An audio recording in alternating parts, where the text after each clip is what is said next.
no templo para te adorar. Mas o Senhor sempre nos dá oportunidades e outras situações que acontecem para que nós venhamos a valorizar tudo aquilo que o Senhor tem para a nossa vida. Por isso, ó Deus, obrigado por essa oportunidade de estar aqui, Senhor, falando aos teus servos. Estaremos, mesmo assim, louvando e adorando ao Senhor, mesmo que seja por uma live, mesmo que seja por uma outra transmissão, mas que nós possamos estar te adorando e glorificando, porque em tudo, Senhor, o teu nome será exaltado e glorificado. Não importa a circunstância, não importa as maneiras, o que importa é que o Senhor está no controle de tudo. E nós te pedimos, nesse tempo que estamos vivendo, a tua infinita misericórdia para com o teu povo. Nos ajuda, Senhor, a passar essa situação que é bem constrangedora, mas o Senhor está conosco. E continuamos a anunciar Jesus Cristo como Senhor e Salvador de nossas vidas, esperando a volta dele. Em nome de Jesus, nós te pedimos que o teu Espírito Santo venha mesmo ministrar em nossa vida, Senhor, nesta noite, para que entendamos a tua palavra e a cada dia mais possamos estar firmes na tua presença. É o que nós te pedimos em nome de Jesus Cristo. Amém. Amém, meus queridos. Abra sua Bíblia aí, então, em Mateus, capítulo de número 6. Nós demos início na quarta passada, como eu falei a vocês, e nós meditamos na oração do Pai Nosso, quando Jesus ensina, a oração do Pai Nosso aos seus discípulos. Capítulo 6.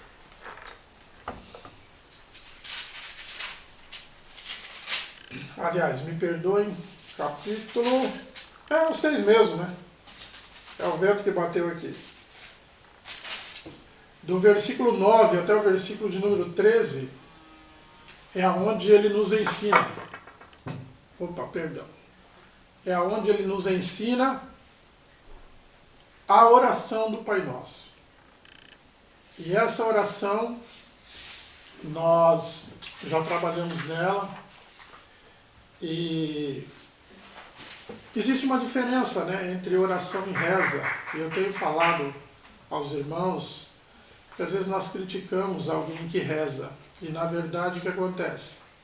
A oração é quando nós estamos falando com a nossa espontânea vontade. Quando nós estamos em uma conversa com Deus. E ela se torna reza quando ela passa a ser escrita, passa a ser decorada. Então, Jesus ensina os discípulos a orar. Mas se eu pegar hoje a leitura do Pai Nosso, para mim ele é uma reza porque está escrito. E é decorada. Mas não há erro nenhum nisso aí. Então é pecado? Não, não é pecado, irmão, não há erro nenhum. Se você quiser fazer a leitura do Pai Nosso, fazer as orações sempre no texto do Pai Nosso, qual é o problema? Nós só estamos explicando que a diferença é essa, Então, Jesus ele nos dá esse modelo, e na oração do Pai Nosso, ele vai dar 3 referências divinas. Foi o que nós estudamos quarta passada. A respeito do santificado, do reinado e da soberania nas vontades de Deus. Ele diz: Pai nosso que está no céu, santificado seja o teu nome. O nome de Deus sempre tem que ser santificado. Venha a nós o teu reino. Demonstra o reino de Deus, o reinado do Senhor. E seja feita a tua vontade, tanto na terra quanto nos céus, qualquer outro lugar. Então, a vontade do Senhor é a que vai ser feita, é a que vai prevalecer. Depois ele dá 3 referências do homem, do seu dia a dia. Ele vai dizer, o pão nosso de cada dia nos dai hoje. Ou seja, o pão nosso, o alimento de cada dia, o Senhor nos dá. E isso, nós temos grandes coisas, muitas coisas que encaixamos nesse pão nosso de cada dia. As nossas necessidades primordiais do nosso dia a dia. Então aí nós reconhecemos, ou estamos sujeitos ao favor do Pai. ao favor do Pai, porque o Pai é aquele que alimenta o Filho. E ele diz, o pão nosso de cada dia nos dai hoje. Perdoa as nossas dívidas, perdoa as nossas ofensas, né? Dependendo da tradução que você tem aí, mas é o mesmo sentido. Então, há necessidade do perdão. Então, trabalhamos em cima do perdão. E depois ele diz, livra-nos do mal. Então, são três coisas que o ser humano está aí agora movido. Recebendo a alimentação do dia a dia, recebendo perdão e perdoando, porque em outro texto nós vamos ver que Jesus vai falar, olha, se você não perdoar aqueles que te ofendem, aqueles que estão te fazendo algum agravo, tampouco o vosso Pai que está no céu vos perdoará. E muitas vezes a gente se prende nisso, eu não vou perdoar, já não sei quantas vezes que a pessoa está me ofendendo. Não, o perdão faz parte da nossa vida. Nós temos que ter o perdão na nossa vida. E por último ele vai dizer, livra-nos do mal. Livramento, reconhecimento da soberania de Deus, que é o único que pode nos livrar. Então, quando Jesus ele agora explica aos seus discípulos isso, então ele nos dá esse modelo, o modelo de adoração a um nome que é santo, a reconhecer o reinado, e ninguém é contraditório ao rei, ninguém é contraditório a um reinado. Se Deus é o rei, nós somos os súditos, e súditos está aqui para fazer a vontade do rei. Não importa se ele está no palácio, fora do palácio, se ele está na sua casa, no campo, se ele está dentro do reinado, ele é súdito, e o súdito obedece à vontade do Pai. E muitas vezes a gente se coloca como o Pai, né, como o rei. A gente quer dar as ordens, a gente quer fazer como que tem que ser feito, a gente quer moldar o trabalho de Deus. E isso jamais acontecerá. Então, muitas vezes, nós padecemos muitas afrontas e aflições porque estamos querendo mudar o sentido das coisas. E nada muda o sentido de Deus para conosco. Então, Pai nosso que estás no céu, santificado seja o teu nome, venha a nós o teu reino, seja feita a tua vontade. As três referências divinas de Deus. O pão nosso de cada dia nos dai hoje, perdoa as nossas dívidas ou ofensas, e livra-nos do mal. Amém? Então, toda vez que nós formos orar, nós precisamos colocar essas condições. Essas condições nós colocamos. Sempre referenciada ao Pai. Né? E a oração, ela sempre é feita ao Pai. Em outros textos, Jesus vai nos mostrar. Ele vai dizer, tu que pedires ao Pai em meu nome, crendo, vocês recebem. Então a oração é feita ao Pai. Muitas vezes a gente se engana e a gente mistura tudo e fala que a oração é de Jesus, em nome de Jesus. Não, Jesus coloca bem simples para a gente, mas bem eficaz. A oração é feita ao Pai. Todas as orações de Jesus que ele faz são feitas ao Pai. E ele nem precisava orar, não é? Mas ele tinha que dar um modelo para nós. Muito bem. A oração nós sabemos que ela tem muitos textos, né? Depende muito da ocasião.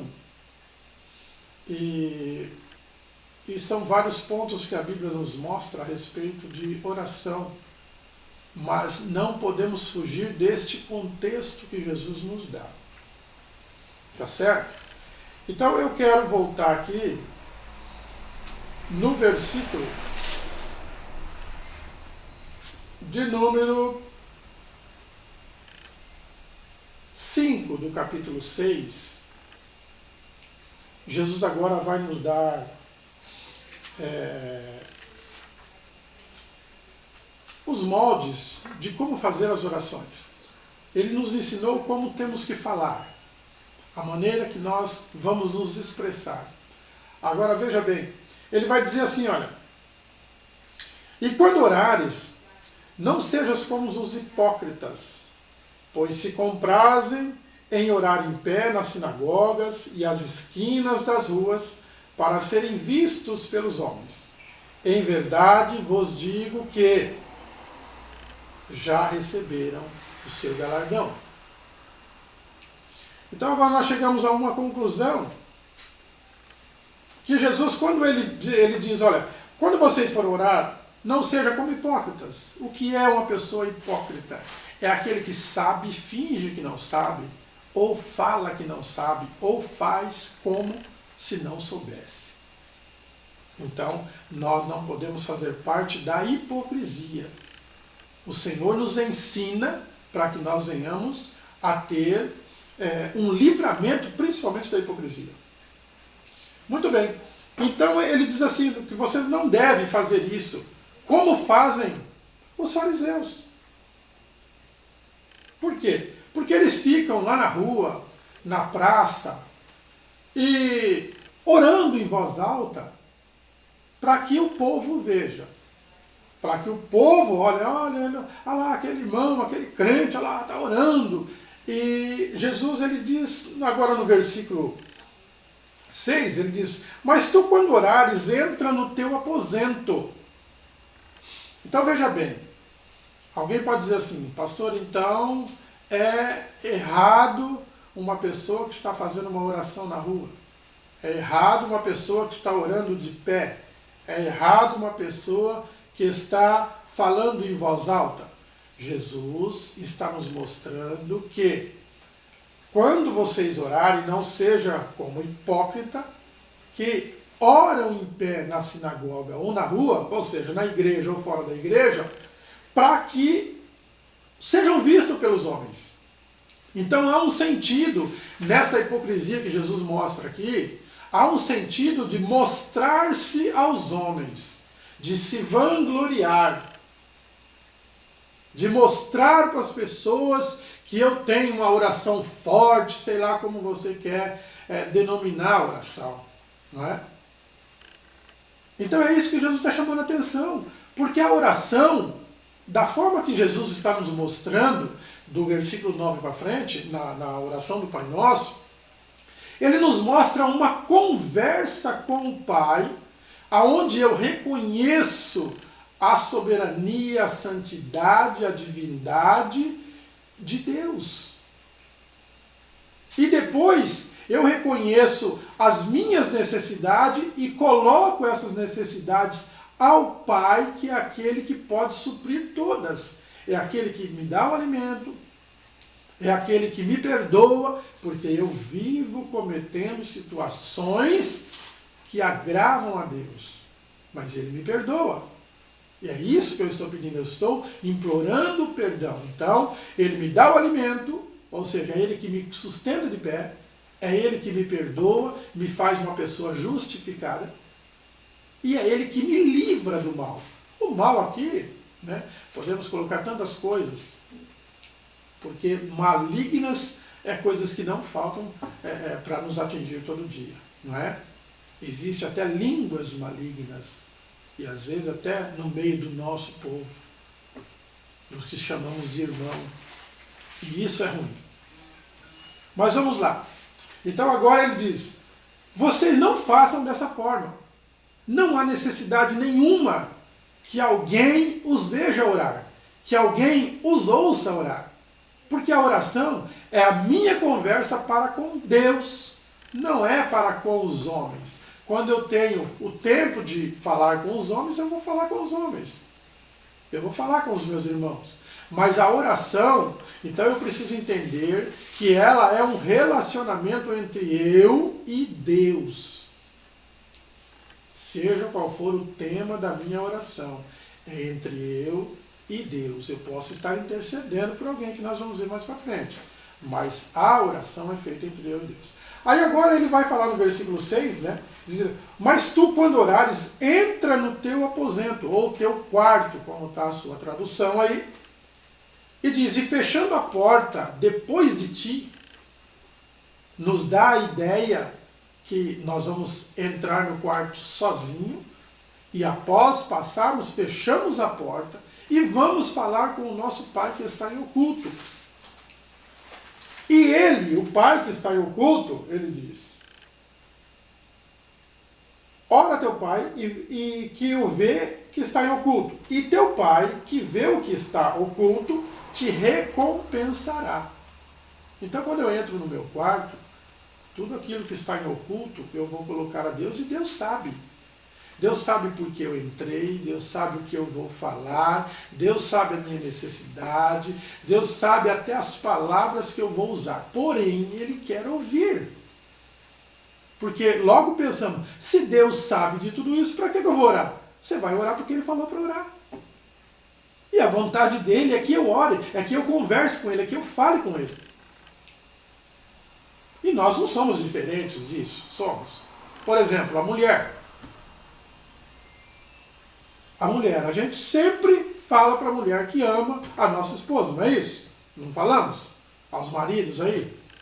Tem que falar para a mulher. E todo dia, ela sabe que você a ama, mas ela quer ouvir, não é? Ela quer ouvir. Aí quando você diz, eu te amo, ela fica toda derretida e tal, e você ganha um monte de beijo. Então com Deus da mesma forma, Ele quer te ouvir. É o pai querendo ouvir o filho. E tem que ser para nós gratificante falar com o nosso pai. Porque se tem uma coisa ruim, eu louvo a Deus que eu tive um pai. Meu pai morreu, eu tinha 21 anos de idade, quando meu pai morreu. Mas por 21 anos eu convivi com ele. Eu conheço pessoas que não conviveram com o pai. Algumas não conheceram o pai. Por N situações, ela não conheceu, ela não teve um pai. Então não sabe o que é ter o carinho de um pai, não sabe o que é ouvir palavras dóceis do pai, ou até quando o pai vem brigar, quando o pai vem corrigir, porque isso faz parte da natureza, quando o pai corrige, né? Quando o pai açoita, hoje também é proibida a coisa, não pode. Mas a Bíblia diz que a vara, ela tira a loucura da criança, do menino. E quem que usa a vara? É o pai. Só que ele faz isso com quem ele ama. Então o relacionamento de pai e filho é algo muito íntimo e maravilhoso. E é o que forma o caráter do homem. A criança, o caráter dela é formado de acordo com aquilo que o pai faz. Você nota que tem algumas pessoas, alguns jovens, até adolescentes aí, né? Que estão tendo que prestar alguma coisa para a justiça porque cometeram delitos, aí você vai analisar a vida dessa pessoa, ele não teve um pai para corrigir, ele não teve um pai para lhe dar carinho, para mostrar o afeto, para mostrar o amor, não é? Então o caráter fica mal formado. E aí a pessoa ela sofre no seu dia a dia, ela sofre no seu convívio com a sociedade, porque o padrão moral dela é diferente. Que nós possamos sempre ouvir a voz de Deus e sempre falar com Deus. Então, quando eu estou falando com Deus, eu estou dialogando com Deus, embora Ele não vai usar a voz audível, mas no meu coração eu ouço a voz de Deus, não é? Então aí nós começamos a sentir um relacionamento. E é prazeroso relacionar com Deus. É muito bom. E Ele já demonstrou o seu amor para conosco, enviando Jesus Cristo, que era o único Filho, para morrer por nós, para nos resgatar, para nos salvar. E agora nós precisamos demonstrar esse carinho, esse afeto. E o Espírito Santo que está em nós, é Ele que faz com que nós venhamos a glorificar, a exaltar, a enaltecer o nome do nosso Deus. Então Jesus Cristo veio e concluiu isso, né? O plano da salvação, tudo aquilo que Deus projetou para a nossa vida, Jesus veio e concluiu no Calvário. E o Espírito Santo aplica na nossa vida dia a dia.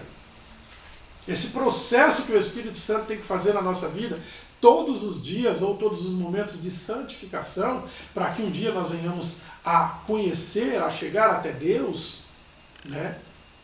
Face a face. Então é natural do Espírito Santo e se faz necessário. Então por isso que nós precisamos aprender a dialogar com o Pai. Porque eu não vou falar com o Pai da forma que eu falo com os meus amigos, da forma que eu me dirijo aos meus colegas quando eu estou no futebol. Quando eu estou numa festa de aniversário, eu converso com as pessoas e não é no formato que eu vou conversar com o meu pai. Porque o meu pai, ele é diferente. o meu pai, além de santo e justo, é necessário que eu tenha um pouco mais de responsabilidade para falar com ele. Eu preciso ter respeito para falar com o meu pai. E isso é muito importante, e isso agrada a Deus. E a alegria do Senhor, ela fortalece a nossa vida, não é? A alegria do Senhor é a nossa força. Então, quando nós alegramos o Senhor, nós somos fortalecidos pelo Senhor. E isso é importante. Então ele diz, olha, quando você quer conversar com o seu pai, faz isso, entra lá no teu quarto. Tá? Entra no teu quarto e você fecha a porta. E você conversa com ele. E você vai usar esses mesmos padrões que Jesus nos deu aqui, não é? Nós vamos ter as referências de santidade a Deus, de como Ele é Rei e é Senhor dos Senhores e todas as vontades dEle. Então eu vou colocar as minhas necessidades de acordo com a vontade dEle. Quando nós entendemos isso, porque nós oramos hoje, mas teria que mudar o Pai Nosso, porque seja feita a nossa vontade, não a vontade de Deus. Tem pessoas que vai conversar com Deus e falam, Senhor, eu quero que seja isso. Outro diz, eu não aceito isso. Irmão, quem somos nós para querer alguma coisa ou para não aceitar alguma coisa? Tudo aquilo que Deus projetou na minha vida e na tua vida vai acontecer. Você querendo ou não, vai acontecer. Então nós precisamos estar sempre glorificando a Deus, reconhecendo a soberania, reconhecendo o reinado e reconhecendo que Ele é santo. Então, quando eu me chego a Deus, né? Chegamos, pois, diante do trono da graça, para pedir ao Senhor, para sermos alcançados em tempo oportuno. Qual é o tempo oportuno? O tempo que o Senhor tem designado na nossa vida. Então eu não preciso orar mais alto que o meu irmão, eu não preciso extrapolar em nada. Muitas vezes nós somos ensinados a isso, sabe? A orar o mais alto que você puder. Usam-se textos fora de contexto, né? Como perturbai os moradores da terra. Irmão, você acha que perturbar o morador da terra é sair gritando, ou ir numa praça gritar feito doido, ou todo mundo orar ao mesmo tempo, cada um fala uma coisa, a gente não ouve nada, a gente não ouve nem o que a gente está falando. Isso não é relacionamento. A oração é diálogo. Eu não estou dialogando. Então eu preciso dialogar. Oração é o momento de dialogar com o meu Pai. E isso é feito em nome de Jesus Cristo, que se tornou meu irmão através da cruz do Calvário, aquele ato lindo e maravilhoso. E Ele nos faz ser agora herdeiros de Deus, co-herdeiros de Cristo. Mas agora nós somos chamados filhos de Deus. Por quê? Porque Jesus Cristo nos resgatou do pecado, nos livrou do pecado, nos trouxe para essa gloriosa luz. E isso é muito importante. Então vamos lá. Versículo 7, ele vai dizer assim, olha. E orando, não useis de vãs repetições, como gentios. Nós somos gentios. Mas aqui ele está se referindo àquele que ainda não conhece a Deus, que não conhece a palavra de Deus. Então nós não podemos ser como aqueles que não têm conhecimento nenhum. Por isso que Jesus está ensinando. A partir do momento que ele ensina, a gente não pode dizer que não sabe. Ele diz, olha, então vocês não vão repetir. Porque, irmão, veja bem. A gente faz uma oração de 1 hora. E nessa oração de 1 hora, eu repito mais ou menos umas 250 vezes a mesma frase. Qual é o sentido disso? É por isso que Jesus está falando. Às vezes a gente acha que na multidão de palavras, como a Bíblia vai dizer, na multidão de palavras há engano. Por quê? Você lembra? Algumas pessoas vão lembrar disso. Quem é da minha época? Da famosa máquina de escrever? Lembra? Da máquina de datilografia? Né? Para quem não sabe o que é uma máquina de datilografia, é como o teclado do computador. Só que errou, tinha que arrancar o papel e jogar fora. Né? E às vezes a gente ia fazer teste. Eu me lembro que uma vez eu trabalhava numa empresa e foi um rapaz fazer teste. E o meu chefe falou para ele, eu preciso ver a sua agilidade em datilografar. E existia uma tecla lá que era o espaço, e a outra era que mudava de maiúsculo para minúsculo. Então, quando o cara começou a querer impressionar o meu chefe, o que ele fazia? Ele batia várias vezes na mesma tecla, sabe? Ficava... Então, o meu chefe estava do outro lado da máquina, então apresenta que está se datilografando muito rápido. Mas quando o meu chefe chegou perto dele, algumas linhas estavam escritas. Oh, mas aí ele disse, pelo barulho que você está fazendo, achei que você já tinha escrito uma página inteira. Então são coisas que acabam enganando. E a Bíblia diz que na multidão de palavras há engano. Há tropeço. Não é? Dizem os antigos aí, quem fala muito é bom dia o quê? A cavalo. Então, nós precisamos ser um pouco mais francos com o Senhor. E é isso que Jesus está mostrando. Ele está falando, olha, não precisa ficar repetindo a mesma coisa. Não precisa. Não é por muito falar que você vai ser ouvido. Mas é por você colocar a necessidade de acordo com a vontade de Deus. E aquilo que você tem que falar, fale. Se demora 2 minutos, 3 minutos, 4 minutos, 5 minutos, tá certo, não precisa repetir. Agora, nós, muitas vezes, não conseguimos contextuar a oração. E isso torna-se difícil. Então, muitas vezes, a gente fala muita coisa, a gente repete, e isso é ruim. Outra coisa, quando nós não contextuamos a oração, então, às vezes, vai alguém na tua casa almoçar, fazendo uma refeição contigo, ou você vai na casa de alguém, e aquela pessoa... Ou você pede para que alguém faça a oração de agradecimento a Deus pelo alimento. Então, como tem que ser orado ali? Mesmo no molde que Jesus nos apresenta, nós vamos nos dirigir a Deus como santo, como rei e como Senhor de todas as vontades. Feito isso, nós entramos agora na classificação humana. Agradecendo a Deus pelo alimento que está à mesa, agradecendo a Deus pelas pessoas que trabalharam, a mulher, a esposa que cozinhou, sei lá quem fez o almoço, quem preparou aquele alimento, quem trabalhou e ganhou para aquele alimento, tudo isso tem que voltar de glória a Deus. Mas o que acontece? Às vezes a pessoa pede para a gente fazer uma oração de agradecimento do alimento. A gente ora pelo irmão que está com câncer lá no hospital, o mendigo que a gente encontrou na rua, aquele leproso que está... Não, nada a ver. Vamos contextuar. Aí, para quê? Nós fazemos isso ou por falta de conhecimento, por ignorância, ou porque nós queremos mostrar que temos uma oração forte. Nossa, o pastor Ismael, quando ele ora, você viu? 5 minutos, 10 minutos, meia hora, 1 hora, nada disso. A oração, se ela é feita ao Pai, não importa quem está me ouvindo, eu preciso me dirigir ao Pai. E eu não consigo enganar o Pai. Ao Pai eu tenho que mostrar a Ele aquilo que realmente é. Todas as coisas estão nuas e patentes diante de Deus, porque Ele é Senhor e é soberano sobre a nossa vida. Quando achamos que estamos enganando a Deus, nós estamos enganando a nós mesmos, porque ninguém engana a Deus. Então ele diz,